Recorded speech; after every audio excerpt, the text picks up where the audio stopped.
هذه البلدة تغرق حرفيا. لسنوات اختفت مجتمعات في جميع أنحاء الفلبين تحت الأمواج، غارقة في المياه المالحة. Mag-anak mo dito, kailangan bangka na talaga gagamitin mo para lang. تحولت حقول الأرز إلى أراضٍ قاحلة مائية، ولكن لماذا يشعر الكثير من السكان المحليين بالسعادة حيال ذلك؟ كما ترى لقد وجدوا منقذا غير متوقع، السرطانات. ولكن كيف يمكن لهذه المخلوقات أن تنقذ مجتمعات بأكملها؟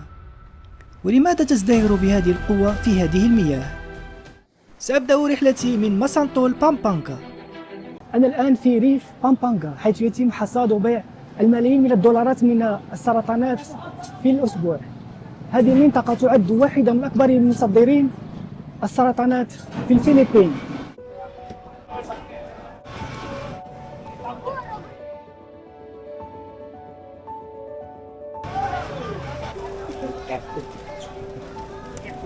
هنا في أسواق النهر الصغيرة حيث يبدأ كل شيء. تهيمن السرطانات على الأسواق، إنها نجمة العرض. الأسماك التي يتم شراؤها وبيعها في هذه الأسواق تستخدم كغذاء للسرطانات.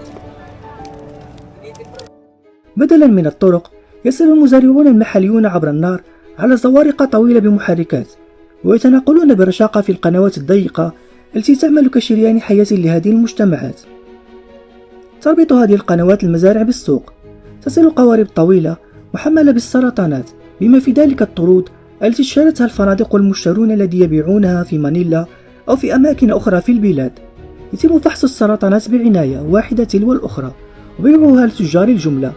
هذا ليس سوقا للبيع بالتجزئة، يوجد هنا فقط مشترون بالجملة. على عكس الطاقة الصاخبة للسوق النموذجي، ينضج هذا السوق بجو عملي وجدي أكثر. الوفرة الهائلة من السرطانات التي يتم تجهيزها هنا مذهلة. كيف يمكن لقرية صغيرة وغارقة أن تنتج ملايين وملايين دولارات من السرطانات؟ لمعرفة ذلك سألتقي بجيديون، وهو مزارع سرطانات شاب. وافق على أن يريني مزرعة السرطانات العائلية الخاصة به، ويشرح لي بالضبط كيف تسير الأمور. لكن الأمور لم تكن دائما على هذا النحو. كانت عائلة جيديون مثل الجميع في هذه المنطقة مزارعي أرز. The water became salty, wherein they cannot able to farm rice. That's why we don't have choice. So we need to convert the rice farm into fish farm. هنا يأتي دور مزرعة جيديون. للوصول إلى المكان قمنا بالبحار في قنوات مائية ضيقة تصطف حولها المنازل.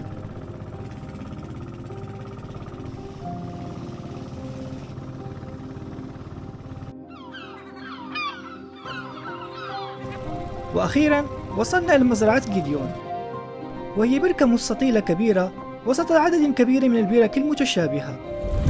سأتجه مع جيديون لاصطياد بعض السرطانات، ولكن قبل ذلك سنقوم بتجهيز الفخار. يقوم جيديون هنا بتقطيع الأسماك ثم وضعها بشبكات صغيرة.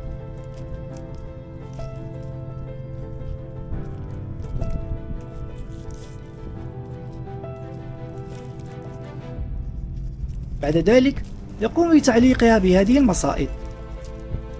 We call this one bintol here in our beach. Bintol. This is the main trap that we use to catch crab ever since.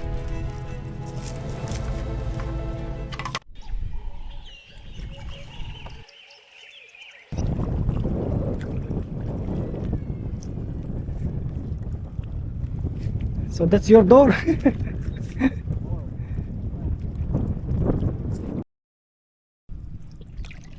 I'm only here with Gideon, trying not to fall here. You will see the traps, right? Gonna put trap here. Catch trap.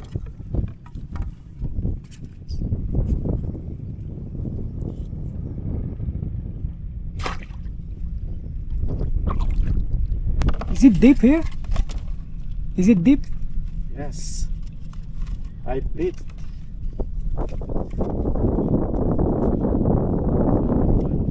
Second one.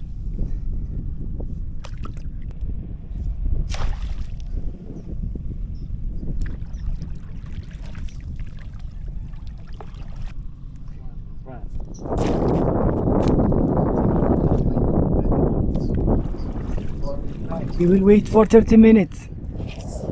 لقطات الدرون في الهواء أذهلتني. شبكة معقدة من القنوات تربط ما كان بوضوح حقول الأرز مغمورة الآن بمياه المحيط إلى أبعد مدى يمكن للعين أن تراه. تواصل مياه خليج مانيلا ابتلاع المناطق الساحلية في بامبانغا وبولاكان. على مدى العقدين الماضيين كانت هذه الأراضي تغرق بمعدل مذهل يتراوح بين 4 إلى 6 سنتيمترات سنويا في أحضان البحر. ظاهرة الغرق التي يعتقد أنها ناجمة عن الاستخراج المستمر للمياه الجوفية الذي يؤدي إلى انضغاط الأرض وانهيارها، لكن هذه مجرد بداية القصة. يرتفع مستوى سطح البحر هنا بمعدل أسرع 4 مرات من المتوسط العالمي، وإذا كان هذا لا يكفي، غابات المانغروف المترامية الأطراف هنا تمتد على مساحة تزيد عن 130 ألف فدان تضاءلت إلى ما يقرب من لا شيء، مما يجعل هذه المنطقة معرضة بشكل لا يصدق لقوى الطبيعة الغير المتوقعة والفيضانات والهجوم السنوي للأعاصير العنيفة، وهذا يجعل ظروف المعيشة قاسية أقل ما يقال عنها، وكان لابد من تغيير الأمور. We will try to find if we catch something or no. Is there a catch or no? There's a catch. Sometimes there's no catch. Sometimes there is. At least one. At least you guys find one. At least one possible. Yeah.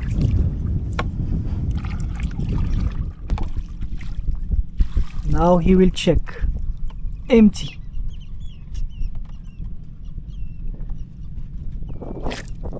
Nothing. Small. Small one.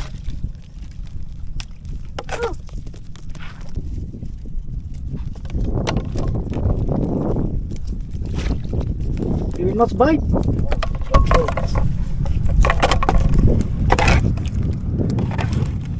Very aggressive. Can we return this one? Okay, Or later? as you like. We're gonna keep the big one.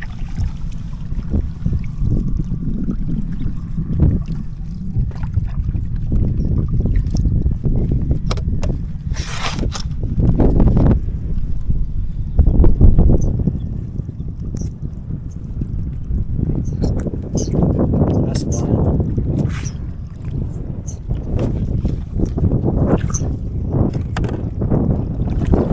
Oh, fall. It's fall. That's one. Hey.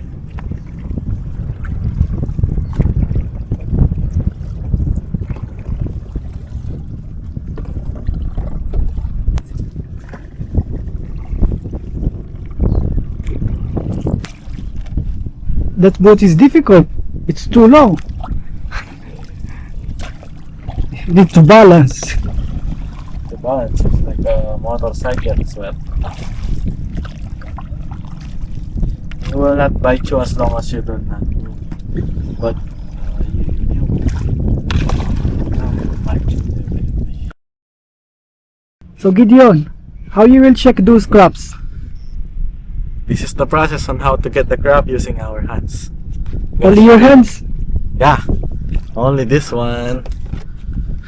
But we need to be careful of birds. Very dangerous. Aggressive. Aggressive. You harvest. Once you get bite, can damage or like this one. Did he bite you before?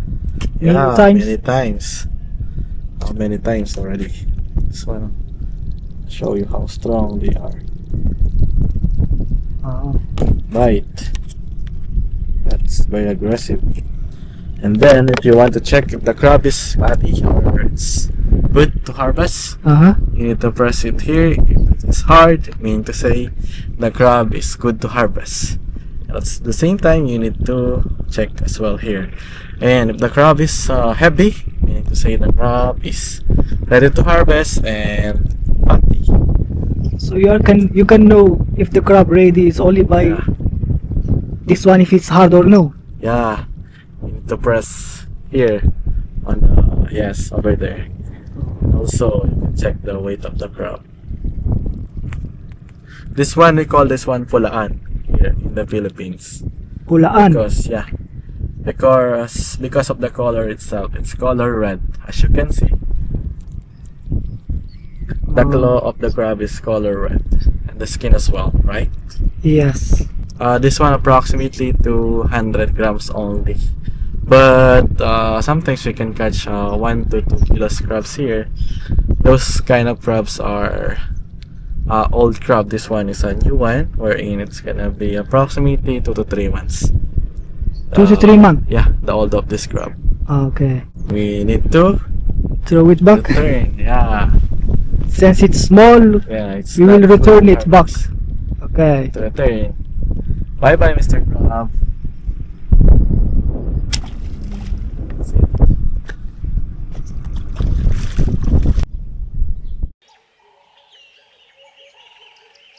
So Gideon, how your family entered this business?